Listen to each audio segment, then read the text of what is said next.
All right, so I wanted to make this video in a more prepared way, but it's not gonna happen. So I decided, let me move really quick. I decided, let me just make it before it doesn't even get done, right? Because it's something that I'm very passionate about, which is empowering people to know their worth and their capabilities. So something happened yesterday that triggered this. And this is very much in line with the video that I made, Don't Give Your Power Away. So I recommend you watch that one if you haven't watched it, because it's a very important message. In life, whether you're into witchcraft, not into witchcraft, work with spirits, no spirits, it correlates with that message, right? So what happened yesterday was I went to Wendy's with my roommate, and we went inside to go get his food. And when we were in there, the person behind the counter who was helping us, this super sweet woman, like extra sweet, like you don't find people like her in fast food places, well, anywhere really, but especially fast food places. She was so sweet, right? This older woman, she wasn't very old, I don't know, she must have been like 50 something. And when we were finished paying, my roommate says to her, you know, we work together, right? And the lady said, what? And he's like, yeah, we worked together about 15 years ago in McDonald's. And she said, she's like, oh. And then he started telling her like the people they worked with. She's like, yes. She was like, I've been working, I think she said, so let me fill you in. So apparently she's been working like in Burger King, McDonald's, and Wendy's right there in that same area for the past like 35 years. Okay. And she started asking him like, where are you working and whatever. And he was like, yeah, you know, I'm an assistant manager in the store, because she was asking him, what do you do there? And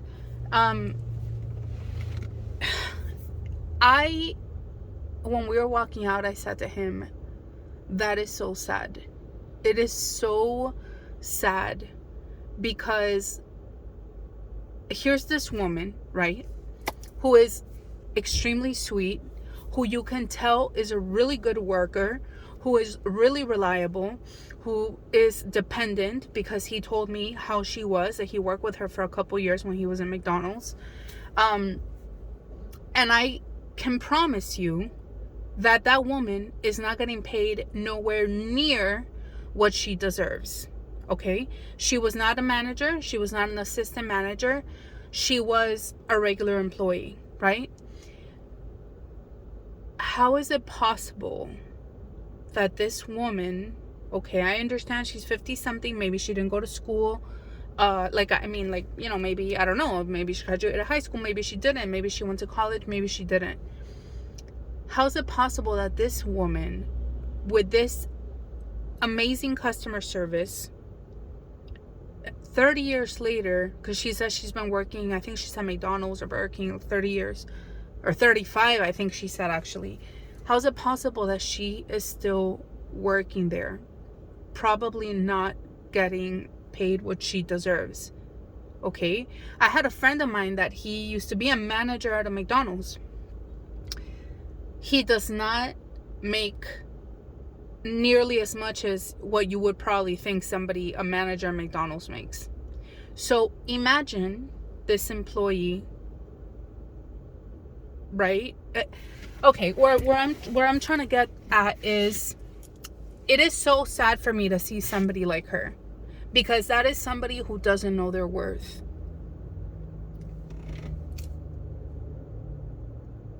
If I had my own company where I had to hire employees, she's somebody that I would love to hire, right?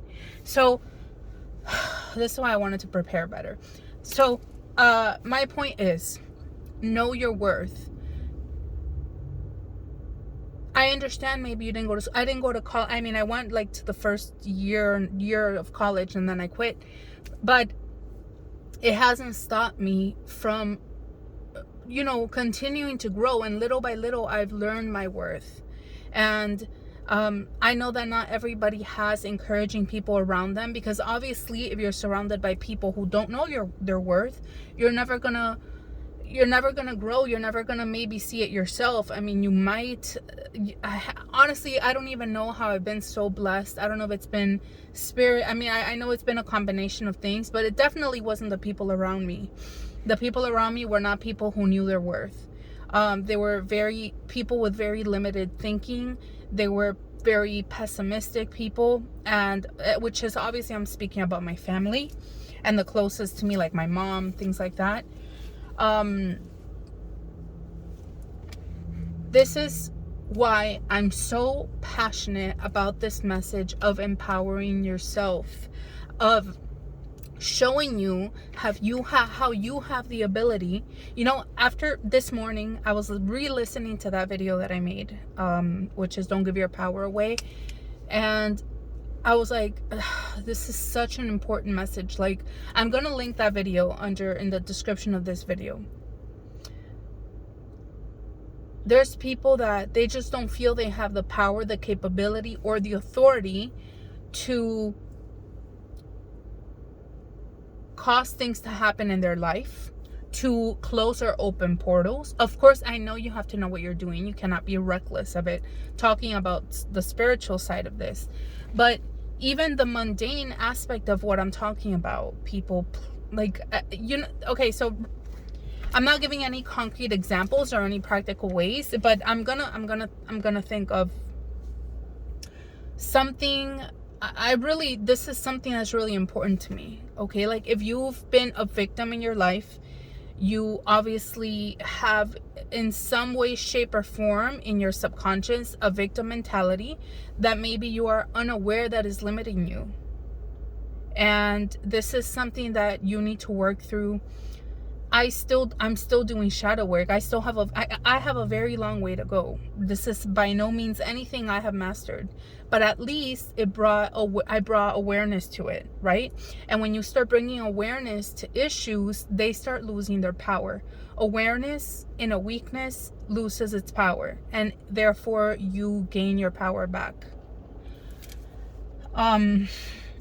So what I recommend, what I suggest everybody to do, even if you think you don't need it, right, is maybe sit down, get a journal, whatever time you prefer, at night, in the mornings, I don't know, whenever you have some time, and really be honest with yourself. And maybe, okay, so I think a simple way that has helped me in the past, if you really, like, if you can't think of anything like a shadow side or something like negative about you, what are your pet peeves? I remember one time I sat down with a notebook and I asked myself, what are my pet peeves? And let's see, what did I write? I know there was like 5, something like that. One of the things I wrote, was, I don't know if I wrote I hate people who have, but I think I wrote I hate people who, or I hate when people, because I don't hate people. Or I don't know, maybe I do. I don't know. I have to do shadow on that. But my point is that okay, so one of my pet peeves was when people have a victim mentality, right? It triggers me. It triggers me when I hear people talk about how much they were a victim. Because it triggers me, not in a positive way, because you can be passionate like me about this message of empowering people, but it triggered me in a negative way, right? So if that triggers me in a negative way, that tells me that somewhere in my subconsciousness,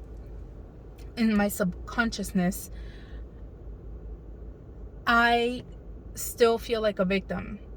Somewhere in there, maybe I'm not aware of it. Maybe I think, oh, I used to have a victim mentality and this poor me and not anymore. Bullshit. I probably still feel like a victim. And if you have something in your subconscious like that, it is working against you, because whether you see it or not, you are attracting more of that situation to you, because it's in your subconscious. in your subconscious, and yeah, so you're attracting that to yourself. So that's why it's so important to do this kind of work. And then you want to integrate the things that you find. You want to somehow integrate it. Like, for example, if you realize that you're passive aggressive, then you need to integrate aggression into your life in a healthy way. So maybe something like martial arts, right? Like somewhere, I don't know, like maybe get a boxing trainer for boxing, or just go box at the gym. You have to integrate aggression, or maybe start lifting like weights, or do CrossFit, something to get your aggression out. But all right, I'm gonna end it right here. I just wanted to make sure that I at least spoke about this, and I'm gonna link the video that I made underneath this video. And all of this because I saw that woman who said, now, okay, let me just say something else. I don't want to make it sound like, because I don't know why she has been there that long, right? This is what came to my mind. That is somebody who doesn't know their worth. I could be completely wrong. I could be wrong in the sense that she just loves the company, and her dream is to become, I don't know, the CEO, right? And if you love what you're doing and you wouldn't want to do anything else because your passion is there, serving the people in that way, the community, then that's fine. But that's what made me think about that, because if we're honest, most people in that situation, they don't want to be there 30 years. Their goal in life is not to spend 30 years in McDonald's.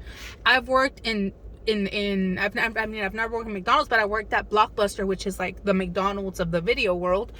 There's nothing wrong with working in those places. Okay, there are people who are making an honest living. But my point is that it brought to my mind that most of those people, they wouldn't want that for themselves, and then because of their limited thinking, they stay in positions like that for a good chunk of their life, if not all of it. So it doesn't apply if you're completely happy, if that's where you want to be, if that is what your goal is, then obviously what I just said doesn't apply, right? But like I said, most of the time that's not the case. People don't want to spend 35 years working at Wendy's, and it all comes down to what they think of themselves. So, all right.